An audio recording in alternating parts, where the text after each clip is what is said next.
নজর রাখবো পরবর্তী খবরের দিকে।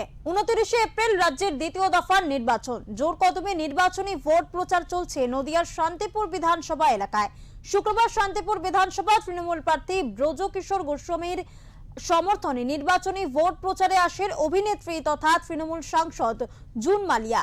শান্তিপুর পৌরসভার পৌর স্টেডিয়াম থেকে হুট খোলা গাড়িতে 10 কিলোমিটার রোড শো করেন তিনি। সঙ্গে ছিলেন তৃণমূল প্রার্থী ব্রজকিশোর গোস্বামী সহ তৃণমূলের অন্যান্য নেতৃত্বরা। জনপ্রিয় অভিনেত্রীকে একবার দেখার জন্য 10 কিলোমিটার রাস্তার দুপাশে দাঁড়িয়েছিল হাজার হাজার অনুগামী। সংবাদ মাধ্যমের মুখোমুখি হয়ে জুন মালিয়ার দাবি, তৃণমূল জিতে গেছে, এখন শুধু চৌঠা মেয়ের অপেক্ষা।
আমরা জিতে গেছি, শান্তিপুর মানুষ জিতে দিয়েছে।